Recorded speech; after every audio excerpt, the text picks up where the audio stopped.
Member for Suba, no? Those who want to contribute, put the intervention button. Thank you, Madam Speaker. Madam Speaker, I can hear members are already shouting bad girl. On this one, let me be a good girl.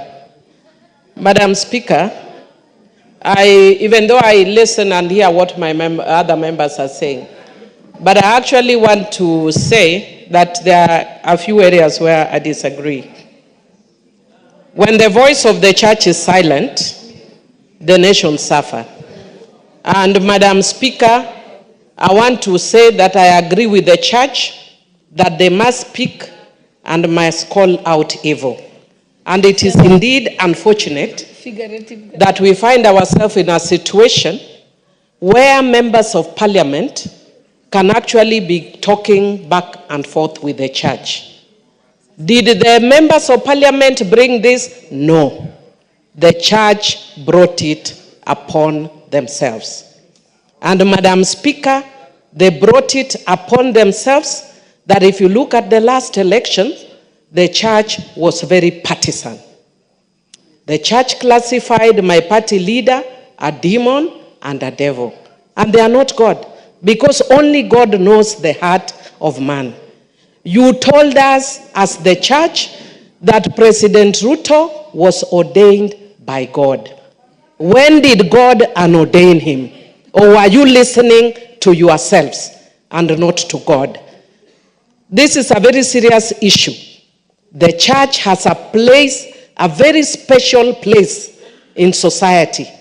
And when you cede that position to politicians, the society loses it. That is why we have femicides, things that the church should address. That is why we have rogue youth talking toxic to politicians. That is why you have people disrespecting others, because the church has decided to take politics ahead of their God-ordained duty. I want to encourage the church leaders to look at Matthew chapter 15. When the Pharisees and the teachers of the law went to confront Jesus and what they told Jesus. Because my time is up, I just want to say that if they look at what is in the book of Matthew, Jesus told them, Matthew chapter 15, they can read all of it, but Jesus told them, these people honor me with their lips, but their hearts are far from me. The church needs to do serious soul searching and bring the country back to its moral and rightful place. Thank you, Honorable Jeanette, for bringing this. The Honorable Member for Seme, Honorable James Nyikal. Thank you, Madam Speaker. We are talking about a very, very important issue in the country. And I thank Honorable Jeanette for bringing this.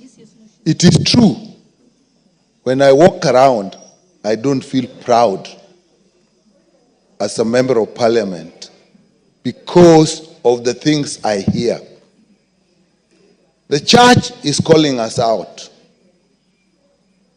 They may not themselves be right, but I think we want to take one thing. We are elected to represent the people.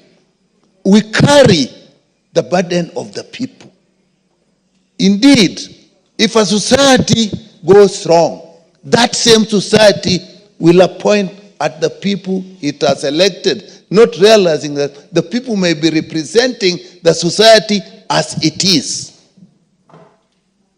So when we are being called out, there may be something.